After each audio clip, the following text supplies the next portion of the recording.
शौक़ तिलावत दे ज़ौक़ इबादत। बिस्मिल्लाहिर्रहमानिर्रहीम। 2023 आने वाला है, ये दिसंबर लास्ट है। तो जाहिर सी बात है, हमारे बच्चे जो स्कूल कॉलेज वगैरह में पढ़ते हैं तो उनको मुबारकबाद दी भी जाती है, वो मुबारकबाद देते भी हैं। तो ये इंग्लिश नया साल है, इसकी मुबारकबाद देना, मुबारकबाद लेना कैसा है, इसके ताल्लुक सुन लीजिए कि ये ना नाजायज़ है ना मकरूह है। अगर कोई इसको नाजायज़ और मकरूह कहता है तो इसका जिम्मेदार वो है कि वो प्रूफ करे कि नाजायज़ और मकरूह इसकी मुबारकबाद देना कैसा है।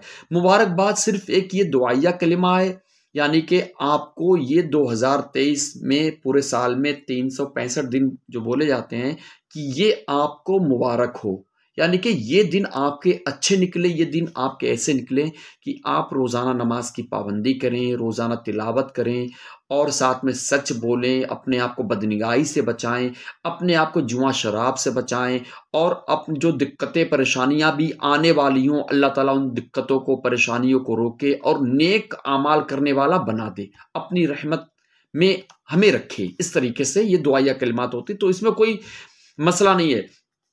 हम आपको बताते हैं कि एक शख्स ने पूछा, या रसूलल्लाह अलैहि सलातु व तस्लीम, सबसे बेहतरीन इंसान कौन है? तो आप सल्लल्लाहु अलैहि वसल्लम ने इरशाद फरमाया, सबसे बेहतरीन इंसान वो है कि जिसकी उम्र लंबी हो और उसके आमाल नेक हों। फिर उसने पूछा, या रसूलल्लाह सल्लल्लाहु अलैहि वसल्लम, सबसे बदतरीन इंसान कौन है? तो आप सल्लल्लाहु अलैहि वसल्लम ने इरशाद फरमाया कि जिसकी उम्र लंबी हो लेकिन आमाल बद हो, लंबी उम्र के साथ में गुनाह वाली जिंदगी जीना, ये सबसे बुरा इंसान है। तो अब जैसे कि हम मिसाल पेश करें 2023 में, जिससे इस तरीके से मुबारकबाद देना, भाई ये आपको नया साल मुबारक हो, तो दे सकते हो, कोई मसला नहीं। हाँ, लेकिन इसकी इस तरीके से खुशी मनाना, इस तरीके से बदमस्त हो जाना, जिससे शराबे पीना, जिना करना, जुआ खेलना, गाने सुनना या नाचना, इस तरीके से इसकी खुशी मनाना, ये हराम और जहन्नम में ले जाने वाला काम है। क्योंकि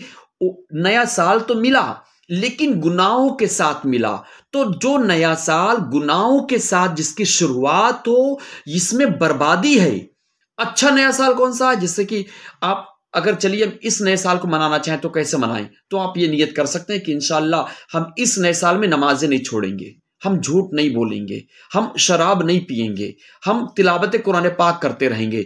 तो ये नया साल आपको मुबारक हो रहा है।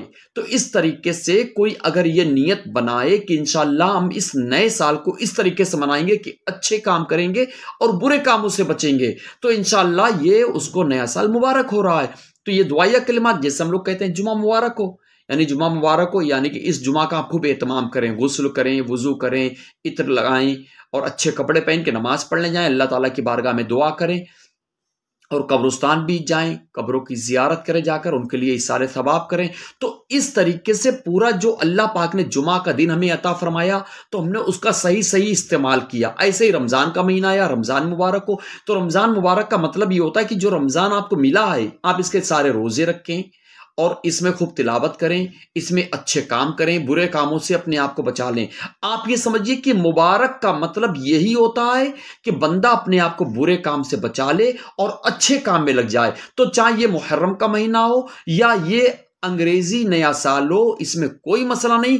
मसला है कि बंदा गुनाह के काम से बचे और नेक काम की तरफ आ जाए। हम नेक काम करने के लिए, जैसे कि मिसाल के तौर पर जो इसकी 31 दिसंबर जो नाइट होती ना, तो लोग इसमें शराबे पीते हैं, इसमें नाचते हैं, जिनाखोरियां करते हैं।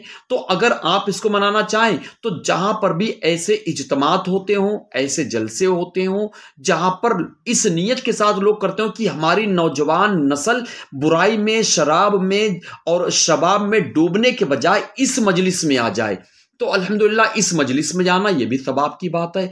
और जो बंदा इस मजलिस में आएगा, अपनी जो इज्तिमा यहाँ होता है बाजार वाली मस्जिद में, इसमें आप लोग शिरकत फरमाएं। लोग कोई नाच गा के इसकी खुशी मना रहा है, तो वो खुशी नहीं है, वो तो बर्बादी है। तो आप इसमें आ जाएं, इस मजलिस में आ जाएं, जो बाजार वाली मस्जिद में इज्तिमा होता है उसमें आप शिरकत फरमाएं आकर। इसमें गुस्ल वजू के तरीके सीखेंगे और इसमें गुनाहों से बचने का जहन बनेगा, नेकियां करने का जहन बनेगा। अल्लाह ताला हमारी सारी नस्ल को गुनाहों से बचने वाला बनाए, नेकियां करने वाला बनाए और ईमान पर ज़िंदगी और ईमान पर ही खात्मा नसीब